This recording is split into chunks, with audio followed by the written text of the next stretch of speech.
Bismillahirrahmanirrahim. Assalamualaikum warahmatullahi wabarakatuh. Selamat pagi semuanya. Ih, suaranya kurang semangat nih. Selamat pagi semuanya. Sebelumnya perkenalkan dulu ya, nama aku Nawal Septiana Mardi. Aku dan alhamdulillah pada hari ini aku berkesempatan untuk menjalani tugas ujian tengah semester aku. Aku dari Universitas Sultan Maulana Hasanuddin Banten, mungkin yang kalian sering dengar itu UIN Banten. Aku dari Fakultas Dakwah, Prodi Komunikasi dan Penyiaran Islam. Aku di sini akan menjalani tugas ujian tengah semester aku yang diampu dengan materi public speaking. Aku di sini maunya dipanggil Kak Nawal ya. Dipanggilnya apa nih? Kak Nawal. Aku biar nanti kalau di jalan kalian ketemu aku bisa sapa aja. Aku nggak sombong kok orangnya. Sapa aja kayak Kak Nawal. Iya, tapi mungkin aku lupa ya. Atau ingat muka kalian tapi lupa nama. Biar kita kenalan nih. Aku mau absen dulu ya. Oke.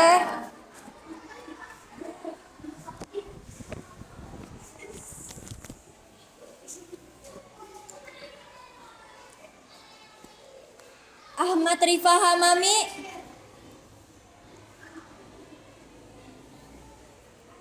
Aisyah Fadilah. Alwi Sahrir Lubis. Dedes Gilang Ramadan. Gak masuk, kenapa? Ada yang tahu?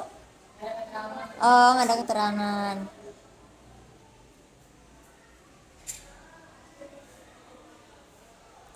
Febriana Dwi.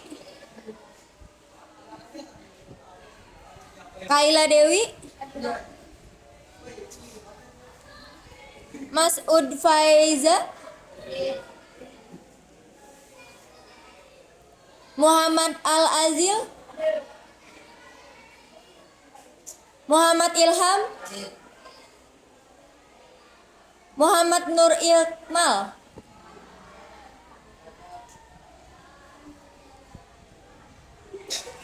Muhammad Rifan. Muhammad Syakib. Muhammad Ibnu Sofyan. Muhammad Narul Adia. Putri Rahma. Raisa Raihana. Ridwan Pratama. Siti Anisah. Siti Azwah. Siti Halizah. Siti Irtia. Siti Kaila Safana. Siti Musfiroh. Siti Faikotul. Siti Rohmah. Di sini namanya banyak Siti ya. Bendera Siti semua di akhir.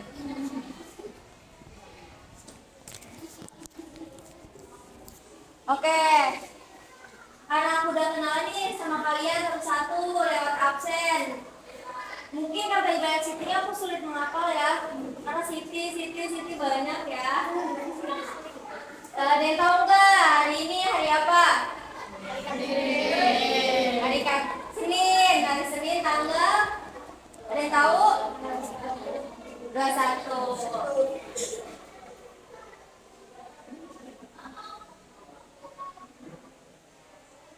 Bulan apa?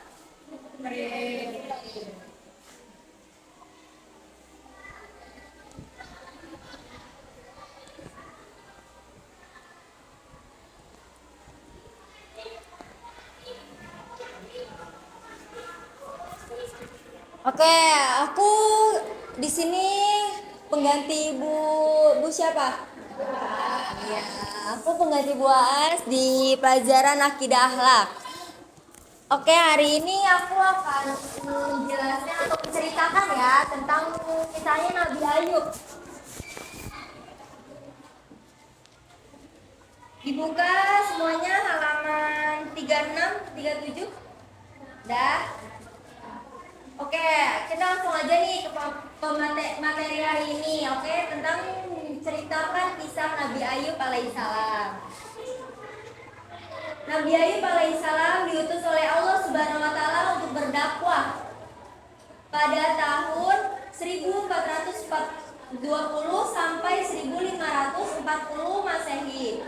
Sebelum Masehi, beliau berdakwah kepada Bani Israel dan kaum Amaria di Haran Syam. Beberapa ulama menyatakan bahwa Nabi Ayub alaihissalam adalah keturunan Esa, putra sulung Ishak bin Ibrahim. Istrinya bernama Rahma bin Efraim bin Yusuf bin Yakub. Nabi alaihissalam adalah orang yang kaya raya. Beliau memiliki harta benda yang berlimpah ruah, rumah dan gedung-gedung indah, berbagai macam perhiasan, binatang ternak dan bermacam-macam dan tanaman, serta hasil bumi yang melimpah. Semua itu tidak menjadikannya bersikap sombong. Justru beliau dikenal sebagai orang yang sangat dermawan dan saling membantu orang-orang yang kesulitan. Oleh karena itu, kebaikan Nabi Ayub alaihissalam itu banyak orang yang memuji, bahkan malaikat pun turut menyanjung kebaikan hatinya. Tetapi iblis itu iri akan pujian manusia dan malaikat kepada Nabi Ayub alaihissalam, sehingga iblis ini memohon izin kepada Allah Subhanahu wa taala untuk menggoda agar Nabi Ayub alaihissalam ini lalai dari beribadah kepada Allah Subhanahu wa taala. Lalu permohonan iblis ini dikabulkan oleh Allah Subhanahu wa taala. Setelah itu dikabulkan, Nabi Ayub alaihissalam mendapatkan cobaan dari harta bendanya yang habis dan ia menjadi bangkrut. Kemudian rumahnya yang roboh sehingga mengambil nyawa-nyawa anak-anaknya. Sehingga hanya tersisalah istrinya. Meskipun begitu, Nabi Ayub alaihissalam ini tetap hatinya sabar dan kuat untuk menghadapi cobaan tersebut. Nabi Ayub tetap rajin beribadah, gak pernah melalaikan kewajibannya untuk selalu taat dan patuh kepada Allah Subhanahu wa taala. Melihat hal ini, iblis pun murka, iblis kesal lagi. Lalu iblis minta izin lagi kepada Allah Subhanahu wa taala untuk menguji Nabi Ayub lagi. Tetapi ujian ini setelah mendapatkan yang kemarin dengan hartanya, kekayaannya yang habis semuanya, anak-anaknya yang tiada, tinggal istrinya saja seorang. Nabi Ayub diberikan ujian lagi. Nabi Ayub diberikan ujian penyakit kulit, yang dimana saat itu tuh belum ada obatnya untuk menyembuhkan sakit kulit itu. Di situ cuma ada istrinya seorang yang merawat Nabi Ayub alaihissalam, yang terus menemani Nabi Ayub alaihissalam, yang setia menjaganya, merawatnya terus menerus selama itu. Nabi Ayub alaihissalam berdoa kepada Allah Subhanahu wa taala yang terdapat di dalam Al-Qur'an sebagai berikut. Wazkur abdana Ayyub idnada rabbahu anni masaniya saatnya saitonu binusbi wa azab, yang artinya, dan ingatlah akan hamba kami Ayub ketika dia menyuruh Tuhannya, sesungguhnya aku diganggu setan dengan penderitaan dan bencana. Terdapat dalam surah Shad ayat 41. Penyakit Nabi Ayub makin hari semakin parah. Bertahun-tahun penyakitnya tidak kunjung sembuh. Pada suatu hari, istrinya dapat dibujuk oleh iblis dan setan yang telah diizinkan oleh Allah untuk mengganggu, menggoda istri yang tadinya setia menjadi nggak setia. Lalu Nabi Ayub pun emosi. dan bersumpah untuk menghukumnya dengan 100 kali pukulan setelah sembuh nanti. Pada saat itu hanyalah seorang dirinya saja yang menemani dirinya. Nabi Ayub alaihissalam selalu bersabar dan berdoa kepada Allah Subhanahu wa taala agar diberikan kesembuhan seperti awal di mana ia sehat walafiat. Kisah Nabi Ayub juga tercantum dalam Al-Qur'an yang berbunyi wa ayyuba idnada rabbahu inni masaniyad durru wa anta arhamur rahimin. Yang artinya, dan ingatlah kisah Ayub ketika dia berdoa kepada Tuhannya, ya Tuhanku, sungguh aku telah ditimpa penyakit, padahal Engkau Tuhan yang maha penyayang dari semua yang penyayang. Surah Al-Anbiya ayat 83. Oleh karena itu, kesabaran dan ketabahannya melawan penyakit yang terus-menerus merogoti tubuhnya sampai tubuhnya ini penuh dengan luka-luka kulit yang ia rasakan. Setelah 18 tahun, Nabi Ayub alaihissalam mendapatkan mukjizat dari Allah Subhanahu wa taala. Nabi Ayub alaihissalam diberi kesehatan setelah mandi dan meminum air dari yang telah dianugerahkan oleh Allah Subhanahu wa taala. Hal ini terdapat di dalam Al-Qur'an yang berbunyi urtut birijlik hada mugtasalun baridun wa syarab, yang artinya Allah berfirman, hentakanlah kakimu, inilah air yang sejuk untuk mandi dan untuk minum. Terdapat dalam surah As-Sadd ayat 42. Setelah sembuh seperti sedia kala, istri Nabi Ayub alaihissalam kembali kepadanya. Nabi Ayub alaihissalam pun teringat akan sumpahnya yang ingin menghukum istrinya untuk memukul, tetapi beliau nggak tega untuk melakukannya. Hal tersebut berada dalam surah As-Sadd ayat 44 yang berbunyi wa khudh biyadika diksang fadrib bi wala tahnas inna wajadnahu sabiran ni'mal abdu innahu awwab, yang artinya, dan ambillah seikat rumput dengan tanganmu, lalu pukullah dengan itu dan janganlah engkau melanggar sumpah. Sesungguhnya kami dapati dia Ayub, seorang yang sabar. Dialah sebaik-baiknya hamba. Sesungguhnya dia sangat taat kepada Allah Subhanahu wa taala. Berdasarkan firman Allah Subhanahu wa taala tersebut, Nabi Ayub menghukum istrinya yang telah meninggalkannya di kala sakit dengan cara mengambil 100 rumput yang diikat menjadi satu, kemudian dipukulkannya 1 kali kepada sang istri sehingga ia tidak melanggar sumpahnya tersebut. Kekayaan dan kejayaan Nabi Ayub setelah sembuh dari penyakitnya berangsur-angsur kembali seperti sedia kala. Bahkan jauh lebih banyak, hartanya melimpah ruah, binatang ternaknya berkembang biak sangat banyak, dan ia diberi keturunan beberapa anak oleh Allah Subhanahu wa taala. Kisah tersebut ada dalam Al-Qur'an yang berbunyi wa wahabna lahu ahlahu wa mislahum ma'ahum rahmatan minna wa dzikra liulil albab, yang artinya, dan kami anugerahkan dia dengan mengumpulkan kembali keluarganya, dan kami lipat gandakan jumlah mereka sebagai rahmat dari kami dan pelajaran bagi orang-orang yang berpikiran sehat. Dalam surah Shadd ayat 43.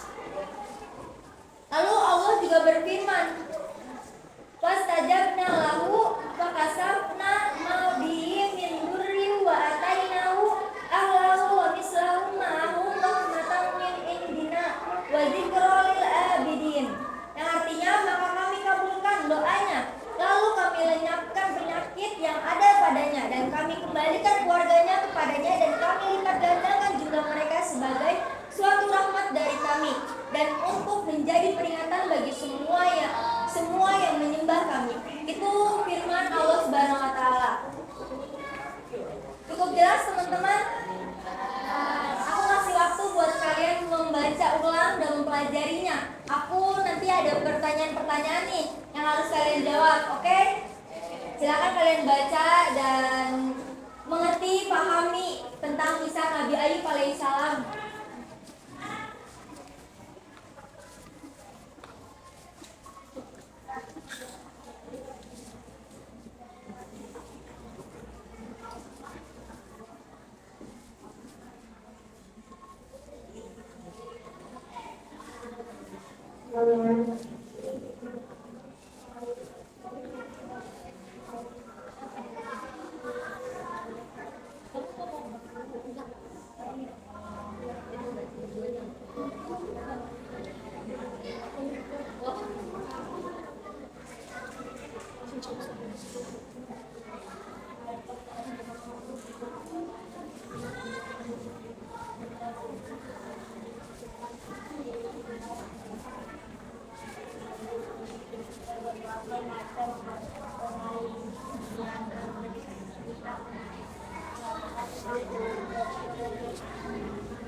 Oke, mungkin udah cukup ya waktunya untuk kalian membaca dan memahami ulang tentang kisah Nabi Ayub alaihissalam.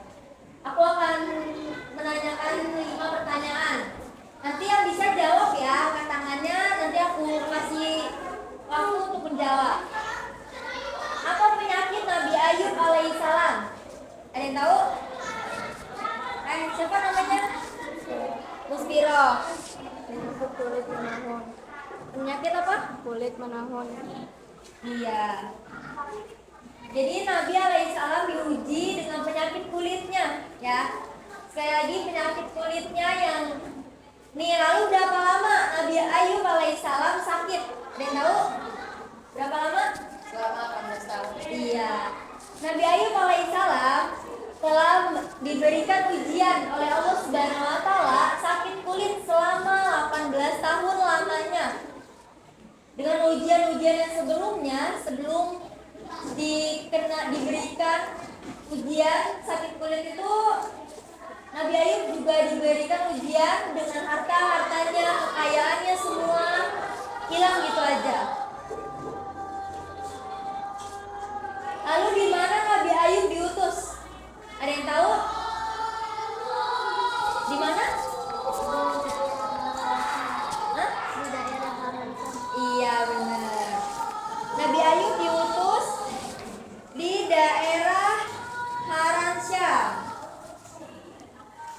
Oke, yang keempat, apakah surah yang mengandung perintah Allah Subhanahu wa taala kepada Nabi Ayub alaihissalam untuk mandi dan minum sehingga beliau sembuh dari penyakitnya? Ada yang tahu? Surah Allah berfirman seperti apa?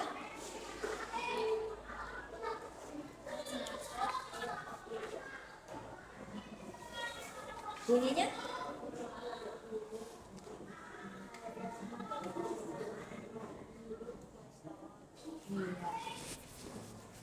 Allah sudah memerintahkan, Allah Subhanahu wa taala memerintahkan kepada Nabi Ayub untuk mandi dan minum sehingga beliau sembuh dari penyakitnya. Seperti yang berada dalam disebutkan dalam surah As-Saff ayat 42.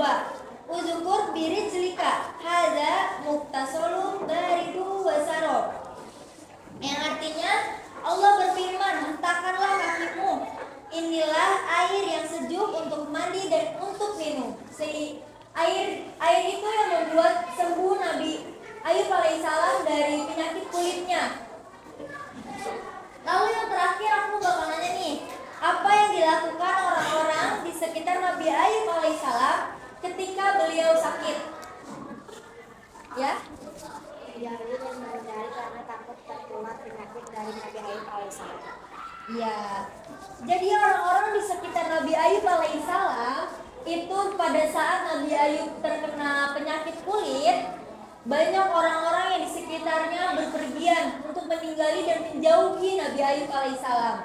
Sehingga Nabi Ayub seorang diri dan terus berdoa kepada Allah Subhanahu wa taala agar cepat disembuhkan dari penyakitnya dan dijauhkan dari cobaannya.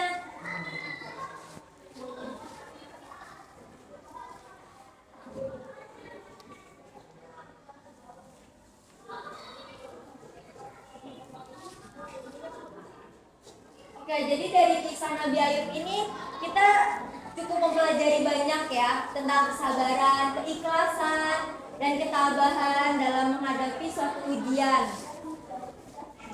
Di sini ada yang mau tanya-tanya lagi? Atau ada yang menanyakan satu pertanyaan? Tentang aku juga nggak apa-apa. Tentang aku umur atau gimana, silakan nggak apa-apa. Ini ada waktu untuk. Aku udah cukup ya? Aku mau tanya, aku udah cukup belum menjelaskannya? Jelas gak aku menjelaskannya? Udah. Nih ada yang mau bertanya? Tentang aku juga nggak apa-apa. Dari cowok, cewek. Boleh adik-adik kamu bertanya, aku tinggal di mana, umur berapa juga nggak apa-apa. Atau mau minta sosial media, aku juga main loh sosial media. Kalian kaum apa nih? Kalian kaum apa? Kamu Gen Z? Gen apa ya? Enggak dong, kamu juga Gen Z ya? Ya kan Gen Z? Kaum Gen Z ini pasti banyak dong main media sosial. Kayak cowok nih pasti ML, FF ya, mabar, terus saling call-callan ya sama temen-temennya. Kalau cewek-cewek nih scroll TikTok ya, goyang-goyang TikTok ya kan? TikTok, YouTube, scroll apa nih yang lagi viral ya kan? Ada yang tanya enggak tentang aku? Kok orang sini? Itu rumahku di situ, tahu nggak? Rumahku yang ini, yang tukang beras, tahu nggak? Menjual beras depan, tahu? Tahu dong. Kan kalian kalau ke sekolah pasti ngelewatin. Ada lagi yang mau ditanyain? Apa? Nanya apa? Ayo nanya apa? Aku belum punya pacar. Aku masih single era. Single era tuh happy loh. Ya, Apalagi kalau banyak duit. masalahnya sih tinggal gak ada duit, Mbak. Oh. Oh. Gak boleh, masih kecil. Oh. Kelas sama deh, Pak. Ada di sini. Oh. Emang enak pacaran sekolah? Kita tahu ngomong ini baru mencoba. Udah berapa lama pacaran? Baru kemarin. Tanggal berapa?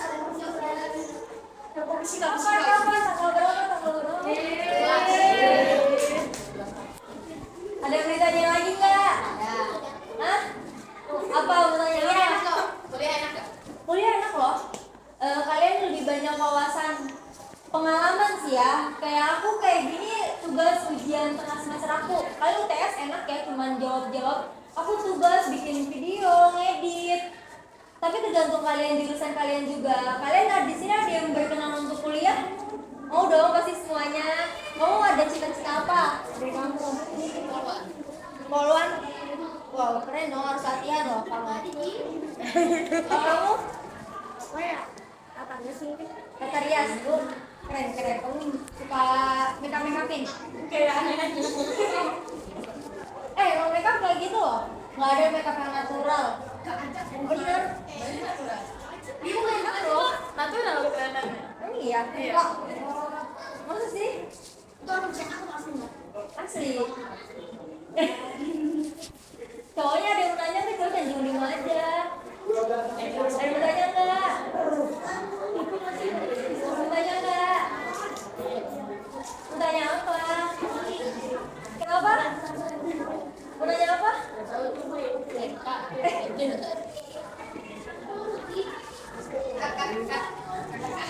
Apa? Kamu nanya apa? Umur berapa umur? Aku umurnya baru jalan 20, nanti September, mode sih 20. Aku September tanggal 1 sih ya, tanggal 1. Aku umurnya baru 20 tahun. Emang kelihatannya udah tua? Masih muda. Masih muda banget sih. Tanggal 1 September besok. September. Iya. Aku 14. Gak nanya gitu, Mbak. September juga. Aku bareng Jungkook. Aku bareng Jungkook. Ya, September kan? Iya. Cowoknya diem-diem aja nih. Mbak, jurusan di kuliah ada banyak kok. Ada banyak jurusan dari kuliah ini, ada banyak. Kalau di universitas aku ada dari syariah, kayak hukum, bisnis, manajemen, banyak. Kalian mau apa? PRI juga ada, pendidikan akidah akhlak. Kalian Nanti Mbak kalau jurusan campus kerja. kalau aku kan aku di sini ambilnya komunikasi dan penyiaran Islam. Biasanya di radio-radio atau seorang MC, dai-dai juga itu dari aku loh. Kan aku dari Fakultas Dakwah, dai-dai itu para penceramah itu dari aku. Dari fakultas aku jurusannya banyak. Kalau di fakultas aku ada 3 jurusan. KPI itu komunikasi penyiaran Islam, PMI sama BKI, bimbingan konseling Islam. Baru pinter loh kamu nanya-nanyanya. Gak ada gambar-gambar gitu, Mbak. Lebih asik nonton. Kamu kalau kamu sukanya ngegambar, ngambil yang ke kaligrafi kayak gitu-gitu ya, lukis art. Iya, art ya. Soalnya ada yang nanya enggak tentang aku. Kasih contoh lah, enggak sukanya apa? Aku nggak begitu tapi kok aku biasa aja. Iya, aku cuma tahu aja karena kalau aku ulang tahun yang ngucapin aku ada dua. Ya dua tujuan antara buat aku sama Ki Jungkook. Jungkook Soalnya dia nanya enggak nih, kamu nih dari tadi mau nanya tapi kayak nggak mau, kenapa? Kamu mau nanya? Tutor langgeng gitu. Bang, sama mau ngasih ini. Ada yang mau tanya lagi nggak? Suka. Apa? Mau nanya apa? Kamu mau nanya apa? Jangan dirobek. Kamu mau nanya apa? Ini. Ya kenapa kamu nanya apa? Ih, kok ada malu sih? Aku nggak gigit, tapi aku galak mukanya.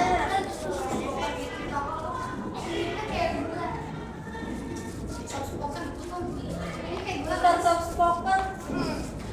Ini jadi kepala percintaan ya? Aku hobinya nyanyi. Hobinya apa ya? Aku yang traveling, jalan-jalan. Ya, healing. Kamu jarang di rumah, mungkin kalian jarang lihat aku ya. Mungkin kalau lagi aku libur aja, karena aku di Serang. Aku kuliahnya di Serang. Ada yang mau tanya lagi? Nomor telepon 0856. Iya benar.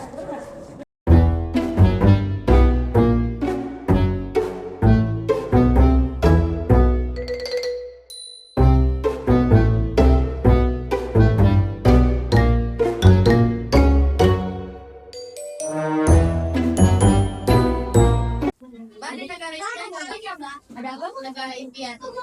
Dubai. Dubai. Aku nggak pakai jual ke Dubai loh. Saya mau beli nggak? Berapa? Ada yang gede, ada yang kecil. Ada banyak aja. Di? Diskon ini. Oke. Oke, kita ini aja ya ngerangkum kembali tentang materi Nabi Ayub alaihissalam yang tadi kita udah jelaskan ya. Tadi udah cukup ya, maksudnya refreshingnya, otaknya. Kan kalau habis belajar ini biasanya suka ngantuk atau makanya aku buka sesi tanya jawab. Kalian mau tanya tentang diri aku nggak apa-apa. Apa kita apa? Ntar abis ini istirahat ya. Nggak takut Dubai nggak? Ketawa aku. Dia pengen Ya. Jadi Nabi Ayub alaihissalam ini salah satu nabi yang bersikap sabar dan yang memiliki ketabahan yang kuat serta kebaikan yang baik banget. Sampai iblis meminta izin kepada Allah dan Allah mengizinkan karena Allah yang menguji Nabi Ayub alaihissalam. Gak ada yang mau nanya. Banyak yang benar mah. Kenapa? Yang boleh tanya banyak. Tadi Iya, malu-malu. Terima kasih. Oke, mungkin udah ya, cukup waktunya ya untuk pembelajaran hari ini. Aku sebelumnya minta maaf dan terima kasih banyak untuk partisipasi kalian, untuk mendengarkan aku, untuk memberikan waktunya dan pengertiannya untuk aku berada di sini. Mohon maaf bila ada kata atau tutur kata yang salah. Wabillahi taufiq wal hidayah. Wassalamualaikum warahmatullahi wabarakatuh. Waalaikumsalam warahmatullahi wabarakatuh.